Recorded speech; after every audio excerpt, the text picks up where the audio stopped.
Tada. Sveiki, esu Laura ir esu...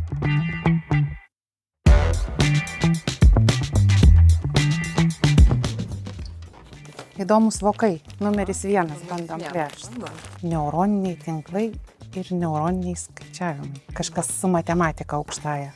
Pirma mintis. Viena iš mūsų kolegos, iš tiesų knyga, labai daug mūsų darbo dalies yra tiesiog research and developmentas. Taip. O, čia skanukas?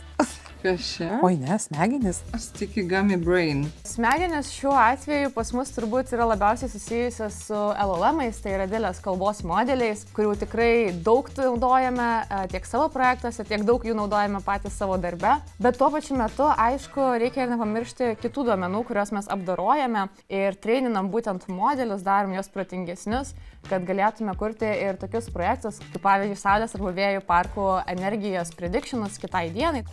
Lemputė. Dėlionė. Čia esmė gal kaip idėja. Taip. Aha. Šovė. Jo. Ta standartinė ikonėlė apie mąstymą, idėjų generavimą, kurio tikrai netrūksta mūsų darbe. Sako, kad jeigu puzlės dėlioji, tai mažini riziką Alzheimeriu susirgti ar kažkas tokio. Su Alzheimeriu nieko bendro neturi, bet iš esmės darom nemažai low-code sprendimų, tai mažai kodo apimančių sprendimų, kurie galėtum būti greitai testuojami ir greitai paleidžiami iš mūsų. Kažkokie popieriai. Čia gal kaip smegenų darbas, Eureka su ta lemputė susiję.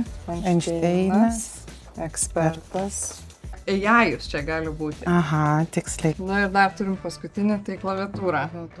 Na, klaviatūrą tai naudojam mes visi savo darbe, bet norėjom paminėti, kad aišku rašom kodą, aišku esame ir programuotojai, rašom tą kodą, rengiam prezentacijas. Dirba su smegenim, dirbtiniu intelektu, padėjėjas skaitmeninis. Botas toks.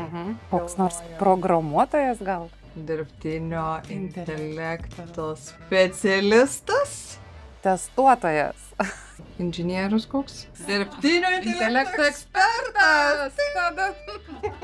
Teisingai, tai mes ir esam dirbtinio intelekto sprendimo ekspertai, tai ne tik, kad esam dirbtinio intelekto ekspertai, kuriam ir sprendimus, pritaikymus ir mokom būti kitus jo ekspertai. Daugumai iš mano kolegų yra aktualu, kad čia Ignityje mes galime dirbti ir atnešti naudos, kurią pasinaudos labai daug Lietuvos gyventojų ir jie bendraus su mūsų sprendimais, mūsų tėvai, mūsų seneliai ir mes jiems galim palengvinti būtent kasdienybę.